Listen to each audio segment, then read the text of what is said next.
Hey everyone, it's Mark Ferguson with Investor More, and this is a property a lot of people called me a slumlord over. It was a mess. When I bought it, it was rented by a tenant. I never saw the property because the tenant wouldn't let us see it.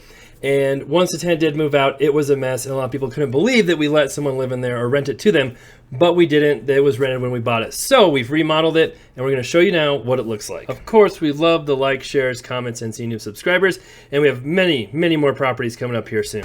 So if you remember before, this place was a mess. The kitchen was falling apart. There were like 4 different types of floors. There's vents everywhere, holes everywhere, some wood paneling, some not. So we redid the kitchen, patched all the holes, reworked the HVAC so it makes more sense, and just made it way more livable. Obviously put in new flooring, and it's just a whole lot better.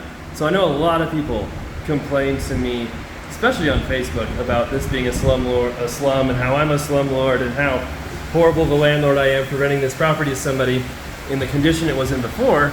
But we didn't rent this property before. It was, I bought this property with the tenant already in here.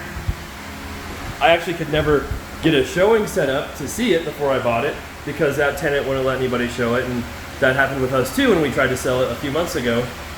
But her lease was up, she left, it was all voluntary, and we were able to come in here and make it so much better. So before, the furnace was right here, and it opened up into this closet here.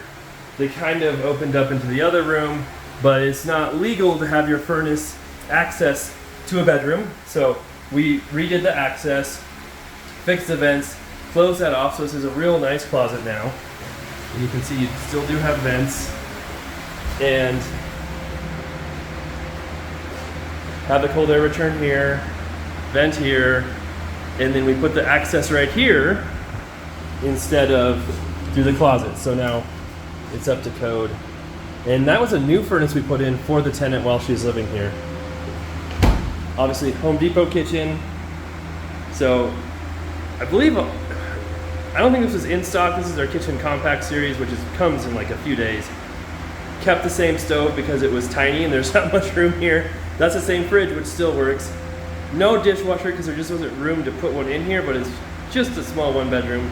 And so we'll see how that works. But it does have the stackable washer and dryer still. So it's kind of like, do you want the dishwasher or do you want the washer and dryer? We kept the washer and dryer hookups here. Here was where the door was before. And you might also remember the shower opened into the closet as well. So you came into the bathroom and it was just the sink and toilet, and then a door right here going outside, which we didn't need and got rid of that. And then this was just a wall.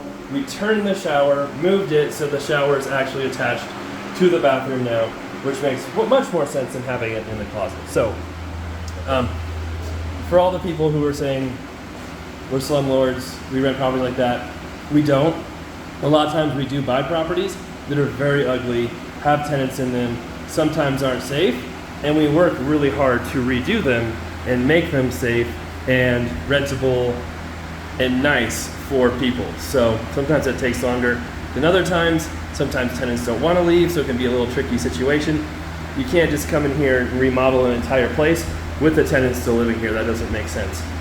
So this should be done after today. We'll get it cleaned, and then we can decide what to rent it for. Probably in the $1,100 range, we'll see. And then it still has the other house with tenants in it.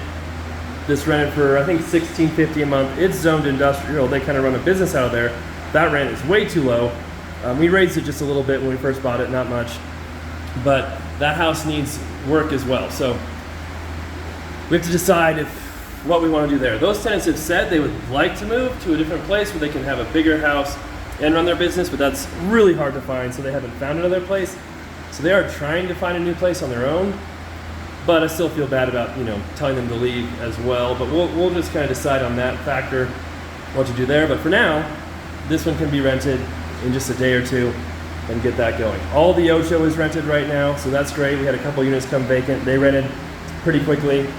And we've got our other triplex that we just finished. It's up for rent.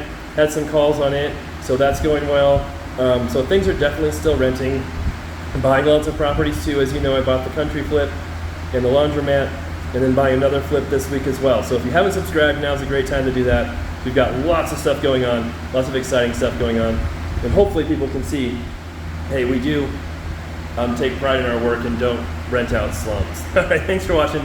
Be back soon.